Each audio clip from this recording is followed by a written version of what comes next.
Hi there, it's Kevin with GatheringMagic.com here with the wrap-up video for this week's upgrade to last week's Playing on a Budget. Now, this isn't the list that I ran. We did go 2-2, but not a bad showing. I do think that the two matches that we lost were definitely winnable matchups. They were. I actually think that against, well, the first match we saw against the Bant Heroic, we just completely obliterated them. And then game two was just the Hangerback Walkers, or the rematch, match number two, the Hangerback Walkers got us. And that was kind of the story of the day. Hangerback Walker was very, very tough to play. I played a few more matchups. It seems like every deck is running Hangerback Walker. So I'm going to adjust the deck specifically for Hangerback Walker hate. Now, what we're going to do is we're going to run mainly the same package. What I'm going to run in here is two of the Silumgars. So you have Silumgar the Drifting Death, which is really good against the Hangerback Walker because once you attack, it destroys all of his tokens. And then Dragonlord Silumgar can just steal his Hangerback Walker. Now, the problem is, though, if you end up losing the Dragonlord Silumgar, they get back the Hangerback Walker. But the cool thing about stealing a Hangerback Walker is you do have ways it can kill the Hangerback Walker and then get all the tokens from the Walker through, I guess, Hero's Downfalling or just languishing the board after that and then getting all those tokens. Now, the good thing about Languish in this deck is it doesn't kill either the Dragon Lords. They both survive. And then Tasigur survives and Erebos' Titan survives. So Languish might want to go up in count from 2 to maybe 3. But I just have 2 at the moment here, and I think that Ultimate Price and Bile Blight are just a little bit better early game. Ultimate Price might just need to be cut right now. It's just terrible versus Abzan. It does not kill Death Dealers or Anafenzas or Siege Rhinos or Hangerback Walkers. So I think that maybe going into another Hero's Downfall rather than Ultimate Price is the way to go. And that also can take care of pesky Planeswalker. Speaking of Planeswalker, Ashiok I thought about coming in here, but then it just turns into a mono blue control.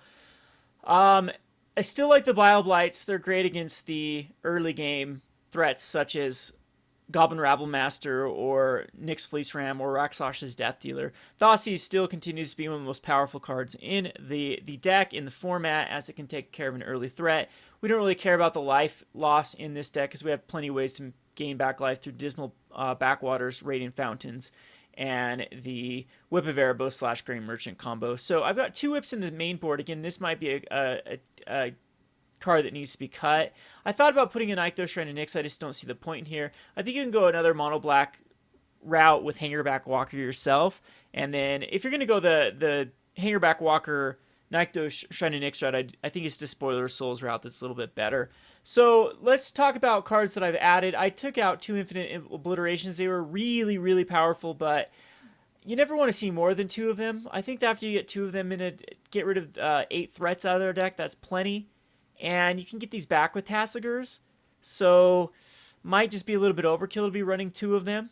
Drown in Sorrow is okay. Self-Inflicted Wound I still think is relevant in the format right now. And Duresses are extremely powerful to complement your Thoughtseize. But I could easily see going down into Duress.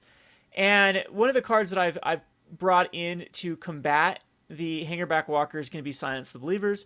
Again, a Nighthowler Shrine of Nyx to make this card go crazy, but we have 1 in the main board and 1 in the sideboard.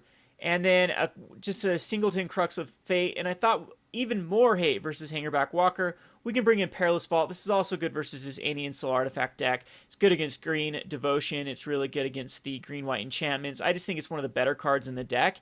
And it is really your clutch card against those matchups. And then a Virulent Plague. Thought about Virulent Plague you could even bring in versus the green-white enchantments, as it makes all their angel tokens less. I don't know if that's relevant, though. But what this really does is stops the Hangerback Walker. I'm sure there's still Jeskai token decks running around.